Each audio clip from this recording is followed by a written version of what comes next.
Good morning, Will. Juliana, the U.S. is demanding NATO members have percent of their GDP. You see some are on board, others not even close to the 2% benchmark. Can these allies afford the 5%? Good question, Will, and it's a bold demand. I think Washington knows it too, but as you've been discussing, there's so much going on geopolitically that I think this is going to be the main talking point. Now, the United States, as you quite rightly said, is calling on its NATO allies to commit to this spending of up to 5% of GDP on defence, and this is going to dominate discussions at tomorrow's upcoming NATO summit in The Hague. Now, as we know, this push is coming as the US is warning that the alliance's posture is inadequate. And this is not just now, this is a discussion that began 5-6 years ago when Trump first got the keys to the White House. The only difference now is today's threats seem to be even more toxic. We've got Russia's war in Ukraine, and of course the Iranian-backed militias in the Middle East are becoming, I would say, quite frightening. The reality is that most countries, including the UK, don't meet the existing 2% target. I think there's only a few of them, including US, Poland and Estonia. And I suppose we're just going to have to wait and see about the trade-offs and what the talking points are going to be tomorrow. But it's an urgent request. Definitely urgent. But let's just assume for a moment that they do agree to this hike in defense spending. Can the European defense industries that we have currently really ramp up enough while the US shift their focus to Asia?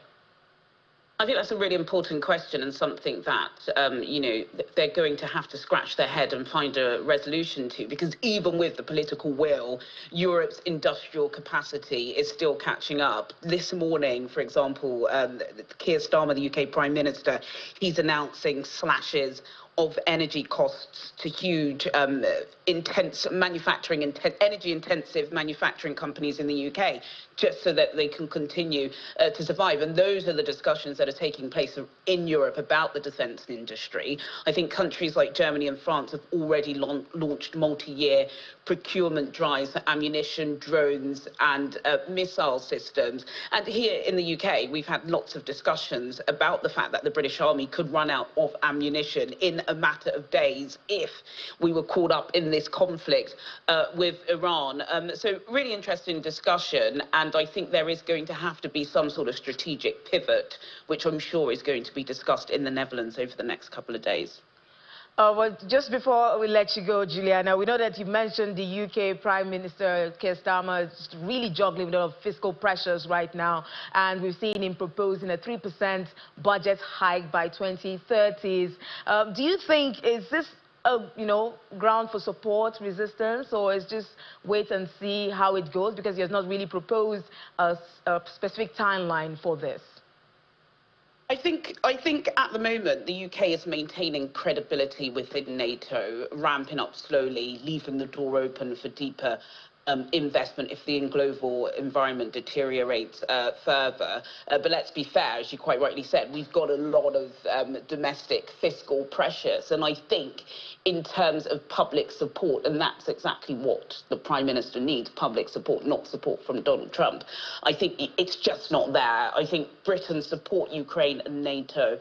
They're becoming very wary of large new defence commitments in the Middle East. So I think, there's a delicate balancing act. I'm sure you'll remember we had that coalition of the willing, that summit, where he gathered European leaders to Lancaster House a couple of weeks ago. So the momentum is there, but it's the money. You can have the momentum, Will, but if you haven't got the money, the stuff stays in the online basket, doesn't it?